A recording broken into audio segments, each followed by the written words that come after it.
얘기인데요. 캐나다에서 목회를 하는 사모님이 있더랍니다. 지금 이렇게 캐나다에서 목회를 하고 있지만은 이 사모님은 참으로 기구한 어린 시절을 보냈던 그런 사모님이었습니다.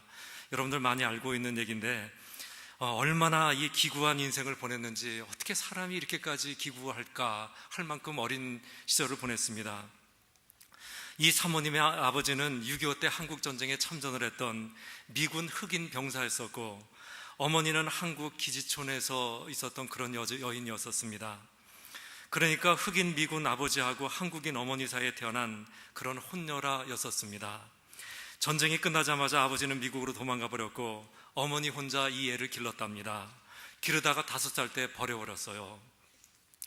5살 때서부터 거지가 돼가지고 혼자 살게 되었었는데, 여러분들 한번 생각해 보시기 바랍니다.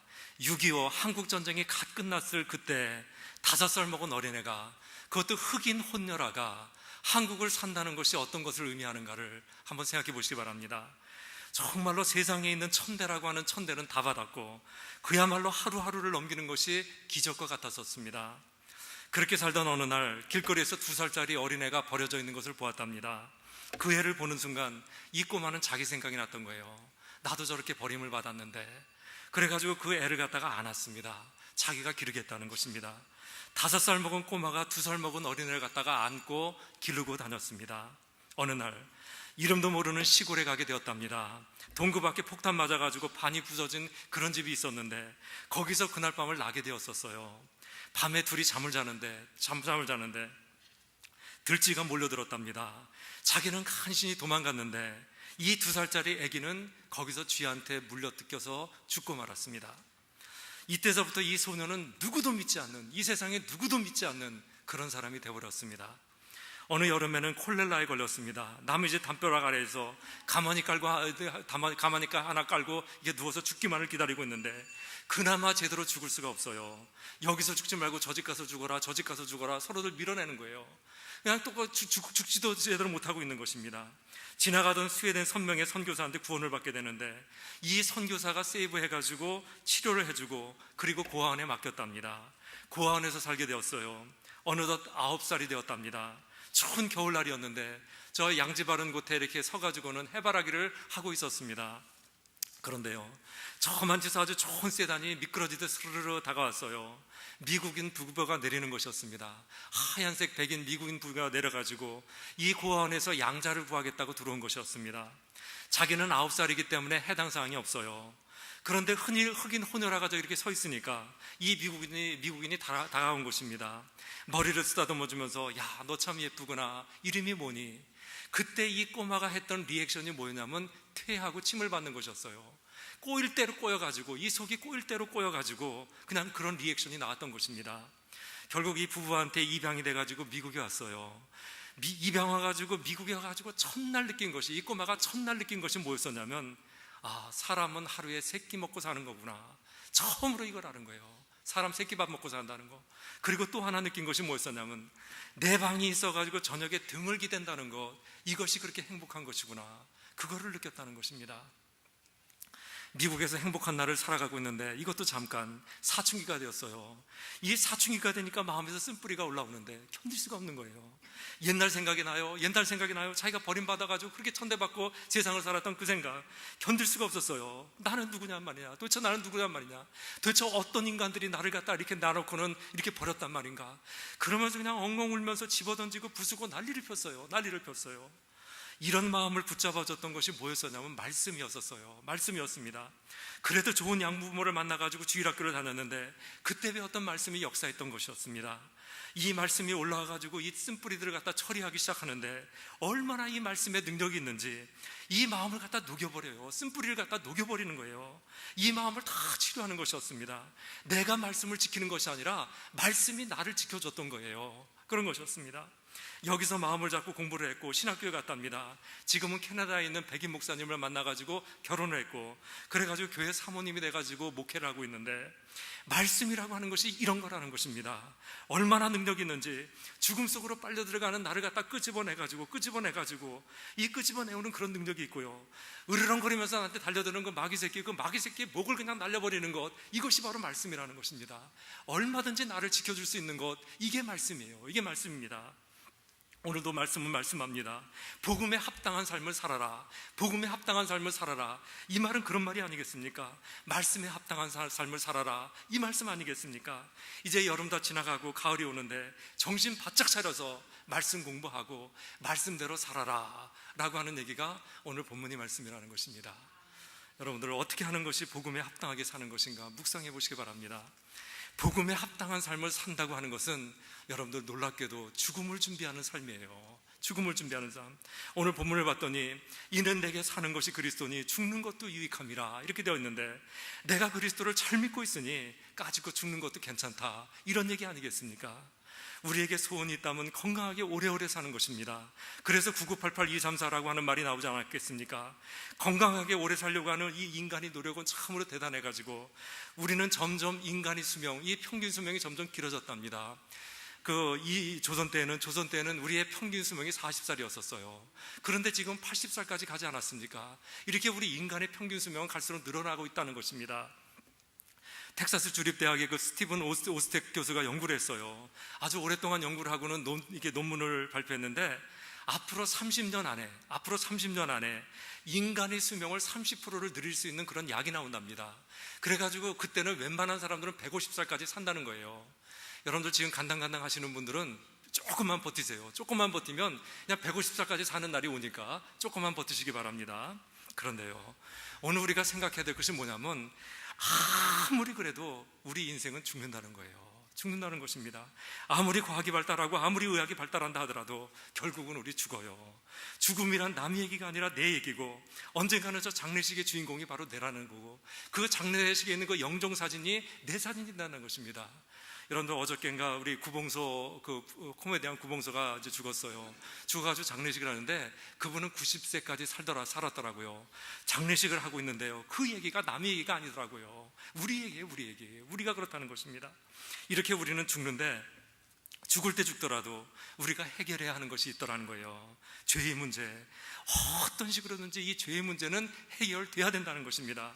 왜냐하면 죄를 가지고는 하나님의 심판대 앞에 설 수가 없고, 이 죄 때문에 영벌을 받아가지고 영원히 죽게 되기 때문에 우리는 이 죄의 문제는 반드시 해결하고 돌아가야 된다는 것입니다. 우리는 죄라는 단어를 싫어합니다. 당신은 죄인입니다, 이거 교회에서 많이 하는 소리인데요, 이런 소리 많이 하면 교회 오는 거 싫어해요. 그래가지고 요즘은 말을 싹 바꿔가지고 죄라는 말을 쓰지 않고 상처라고 하는 말을 쓴답니다. 따지고 보면 당신은 죄를 지은 것이 아니라 상처를 입은 것입니다, 이렇게 말을 이렇게 해요. 그러나 여러분, 아무리 그래도 죄는 죄예요. 아무리 말을 돌린다 하더라도 죄는 죄고, 내가 죄를 지은 것이고 내가 죄의 씨를 뿌린 거예요.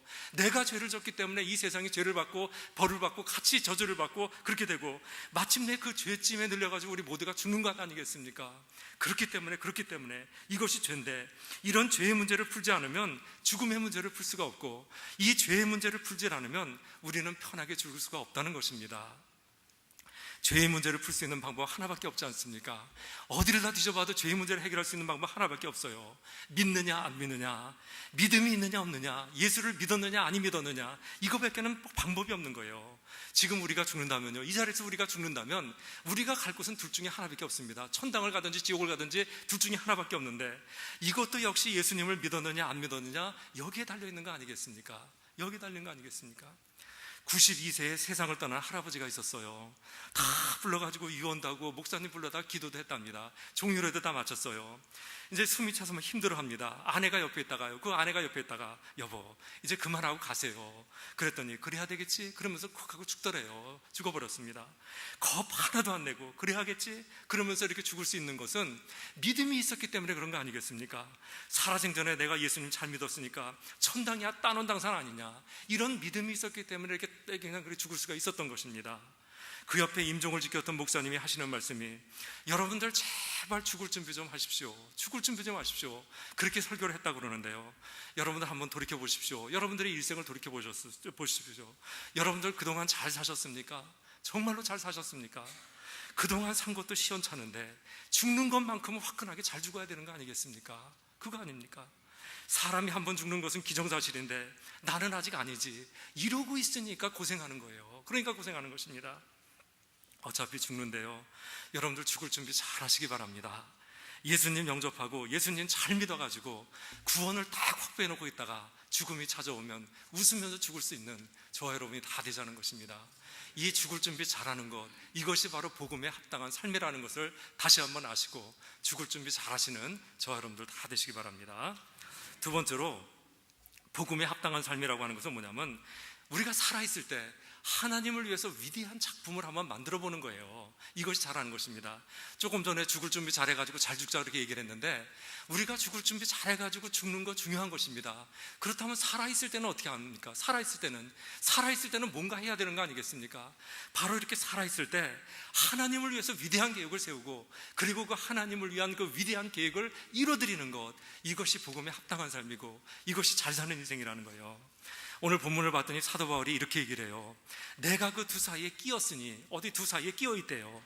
떠나서 그리스도와 함께 하는 것이 더욱 좋으나 그러나 내가 육신에 거하는 것이 너를 위하여 더 좋기 때문에 나는 지금 육신에 살아가고 있다. 이런 얘기를 하고 있는 거예요. 이게 지금 무슨 얘기냐면, 사도 바울은 로마 감옥에 있어요. 오늘 죽을지 내일 죽을지 모르는 사람입니다. 지금 몰라요. 그래가지고 삶과 죽음 그 사이에 끼어 있다는 거예요. 끼어 있다는 거. 내가 내 개인적으로 봤을 때는 이렇게 삶과 죽음 사이에 끼어 있는데, 내가 내 개인적으로 봤을 때는 빨리 죽어가지고 예수님한테 가는 것이 나는 더 좋지만은, 그러나 여러분들하고 함께 있는 것이 더 유익한 까닭에 나는 지금 살아있다. 내가 뭔가를 살아있을 때 하나님을 위해서 해야 되는 거 아니겠는가? 그 얘기를 지금 하는 거예요. 그 얘기를 하고 있습니다. 여러분, 다시 말하자면 죽는 것도 좋지만은 살아서 하나님을 위해서 아주 위대한 계획을 세우고 나는 이것을 이뤄드리고 가야 되겠다라고 하는 그런 말씀을 하고 있는 것입니다. 이상재 선생이 몸이 아팠대요. 오늘 죽을지 내일 죽을지 모르는 그런 상황까지 가가지고 죽을 준비 딱 해가지고 이렇게 누워있는데 제자들이 찾아왔어요. 제자들이 찾아와가지고 독립선언서를 이렇게 내밀더래요. 여러분들, 그때가 일제시대 때인데 여기다 사인해달라고 지금 내미는데, 이거 사인해준다는 얘기는 죽으라는 얘기 아니겠습니까? 지금 죽으려고 하는 사람한테 죽으라고 지금 이거 독립선언서 내밀었어요. 이때 이상재 선생이 벌떡 일어났다고 그러지 않습니까? 덩실덩실 춤을 추면서, 야, 내가 이제 제대로 죽을 자리 찾았다. 내가 제대로 죽을 자리 찾았다. 그러면서 춤을 췄대요. 멋있게 사인해주고요. 3.1운동이 딱 일어나니까 나가가지고 그냥 죽다 말고 나가가지고 대한독립 만세 그러고 들어놨어요. 그리고 다시 들어왔어요. 자리에 누웠습니다. 이제 진짜 임종을 하게 됐어요. 제자들이 또 찾아왔답니다. 이 죽어가는 이 선생께서 눈을 갑자기 탁 뜨더니, 네 이놈들, 나 되졌나 안 되졌나 그거 확인하러 왔지? 그러면서 크 하고 죽더랍니다. 하여튼 그렇게 죽었다는데, 여러분들, 살아있을 때 하나님을 위해서 위대한 계획을 세우고 멋있는 작품 하나 만들고 화끈하게 죽자는 것입니다. 얼마나 멋있습니까? 이거 하자는 거예요. 여러분들, 살아있을 때 하나님을 위한 위대한 작품을 만들자. 이것을 위해서 아버지의 꿈, 우리의 꿈, 우리 교회에서는 그거 하고 있는 거 아니겠습니까? 드림센터를 짓는 것과 웨일즈 선교를 하는 것, 이게 사람 때문에 하는 것 아닙니다. 하나님 때문에 하는 거예요. 하나님을 위해서 위대한 작품을 한번 만들어 보자는 것입니다. 내가 살아생전에 이런 위대한 일을 하나님을 위해서 한번 해보고 그리고 화끈하게 죽자는 거예요. 드림센터를 짓는다는 것은 건물 짓자는 얘기가 아닙니다. 여러분, 눈에 보이는 건물을 짓기 전에 눈에 보이지 않는 교육관, 눈에 보이지 않는 드림센터를 먼저 짓자는 것입니다. 눈에 보이지 않는 건물이라고 하는 것은 하나님의 방법으로 하나님의 사람들, 하나님의 인재를 배출하자, 길러보자는 거예요. 내가 청소부가 됐든 대통령이 됐든 내가 있는 그 위치에서 세상을 살리고 세상을 변화시키고 이 미국 땅에다가 참된 청교도 정신을 세울 수 있는 그런 하나님의 사람들을 먼저 기르자는 거예요. 눈에 보이지 않는 교육관, 먼저 그것을 갖다가 짓자는 것입니다. 이렇게 눈에 보이지 않는 건물을 지으면서 눈에 보이는 건축도 함께 하자는 것입니다. 저도 알아요. 여러분도 저 압니다. 지금 현재 우리 교회는 새 교육관을 지을 만큼 그렇게 많은 학생이 없다는 것 알고 있습니다. 그리고 우리들 이 본당 짓느라고 참으로 많은 부채가 있다는 것, 이거 알고 있습니다. 그래서 사람을 기르는 일을 하면서 눈에 보이는 건물은 서서히 짓는데, 그것을 위해서 지금부터 준비하자는 거예요. 하자는 것입니다. 또 웨일즈 선교를 한다고 그러니까, 아이고 목사님, 거기는 한물 간 곳 아닙니까? 지금 현대 선교는 백투 예루살렘과 그리고 이스라엘의 회복, 여기에 포커스가 맞춰 있는데 왜 목사님은 한물 간 그곳을 갖다 선교하려고 하십니까? 이런 얘기 많이 듣습니다. 여러분들, 저도 압니다. 저도 알아요. 오늘날의 선교가 백투 예루살렘과 이스라엘을 회복시키는 것, 이거 저 압니다. 그래서 여태까지 우리 교회는 이 일에 이렇게 포커스가 맞춰져 가지고 선교해 온 거 아니겠습니까? 그럼에도 불구하고 우리가 이제 웨일즈 선교에 손을 대는 것은 하나님께는 한물이 같다는 거, 이런 게 없기 때문에 그런 거예요. 사람한테는 한물이 같다 이러지만은 하나님께는 한물 가는 것, 이런 게 없습니다. 아브라함을 보세요. 나이 99세가 되었답니다. 꼬꼬 할아버지도 이런 꼬꼬 할아버지 없어요. 남자로서 모든 기능은 사라졌습니다. 이 사람 죽었다 깨나도 애 못 낳아요. 완전히 한물간 사람 아니겠습니까? 그러나 하나님께서는 한물간 것 이런 게 없다니까요. 이런 사람을 일으켜가지고 아들을 낳게 하는 거 보십시오. 이삭을 낳게 하셨고, 그 이삭을 통해서 야곱을 낳고, 야곱을 통해서 이스라엘 12지파를 낳고, 다윗까지 내려오지 않습니까? 나중에는 그 옆구리에서 예수 그리스도 하나님의 아들을 갖다 보내셔가지고 온 인류를 구원하시는 하나님의 구속사를 갖다가 이루시더라는 것입니다. 하나님께는 절대로 한물 같다는 얘기가 없는 거예요. 지금부터 150년 전에 세상에 부흥이라고 하는 말이 없었을 때, 그런 부흥이라는 말도 없었을 때 하나님께서는 웨일즈에 부흥을 일으키셨습니다. 그리고 그 부흥의 불을 갖다가 세상에 붙이셨어요. 미국의 아주사 부흥, 펜사콜라 부흥, 한국의 평양 대부흥, 다 웨일즈의 불을 받아가지고 부흥한 거 아니겠습니까? 그런데 그 불이 다 꺼져버렸어요. 지금은 깜깜해요. 없어요. 완전히 한물 같습니다. 그러나 우리의 선교로 인해서 150년 전에 붙었던 그 부흥의 불을 다시 한번 우리가 붙이고, 그 불을 갖다 세상에 붙여가지고 세상을 부흥케 만드는 이런 멋진 그림을 한번 그려보자는 것입니다. 여러분들, 이렇게 큰 그림, 우리 선교로 인해서 세상이 부흥하는 이런 그림을 그리고 여기다가 승부를 한번 걸어보자는 거예요. 여러분들 한번 인생을 걸만한 그런 일 아니겠습니까? 그런 거 아니겠습니까? 우리 살아생전에 하나님을 위한 위대한 계획을 세워가지고 쌈박하게 끝내고, 그리고 화끈하게 죽는 것, 우리가 바라는 거 아니겠습니까? 그런 거 한번 살아봤으면 얼마나 좋겠습니까? 돌이켜보건대 우리 여태까지 시시하게 인생 살았고 그냥 그럭저럭 인생을 살았는데, 지금부터라도 화끈하게 이렇게 밀어붙이고, 그리고 쌈박하게 죽는 거 얼마나 좋은 일이겠습니까? 기억하시고 살아생전에 하나님을 위한 위대한 작품을 만드시고 품위 있게 돌아가시는 저 여러분들 다 되시기 바랍니다. 마지막으로 하나님과 동행하는 거예요. 우리가 복음에 합당한 삶을 살려면 하나님과 동행해야 되는 것입니다. 지금 우리는 복음에 합당한 삶을 얘기하고 있는데, 복음에 합당한 삶이 있는가 하면 복음에 합당하지 않는 삶도 있다는 것입니다. 어떤 건지 한번 보시기 바랍니다. 제일 먼저 술, 담배 문제가 나와요. 술, 담배 문제 나옵니다. 주초 문제가 나오는데, 이런 주초 문제 정도는 여러분들 지금쯤은 해결이 돼야 돼요. 이 정도의 믿음 생활을 했으면 주초 문제, 이거는 문제가 되면 안 되는 것입니다. 여러분들 술 마시는 것, 담배 피는 것, 이거 여러분들 구원 이런 얘기 하지 말고, 이거 복음에 합당한 거 아니에요. 하지 마시기 바랍니다. 도박도 복음에 합당한 거 아닙니다. 제가 LA에 있어봐가지고 라스베가스를 조금 아는데, 라스베가스는 안 믿는 사람만 가는 거 아닙니다, 여러분. 껄렁껄렁한 사람만 가는 것도 아니에요. 지성이란 사람도 가고요, 교회에서 권사, 장로 이런 사람들도 가더라고요. 결코 하나님께서 기뻐하시지 않습니다. 이마에 땀을 흘리면서 정말 그렇게 해도, 그렇게 성실하게 일을 해도 가정을 지킬까 말까 그러고 있는데, 도박에 빠져가지고 어떻게 가정을 지키고 어떻게 애들을 갖다 돌보겠습니까?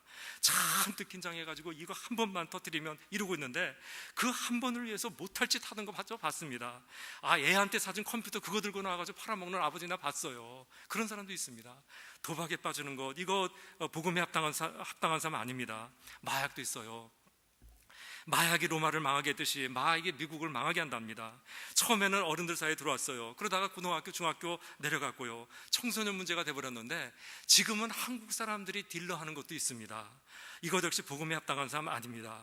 음행이라는 거 여러분들 생각해 보시기 바랍니다. 정말로 하나님께서 가증하게 여기는 것, 얼마나 가증하게 여기는 것이 음행인지 알 수가 없습니다.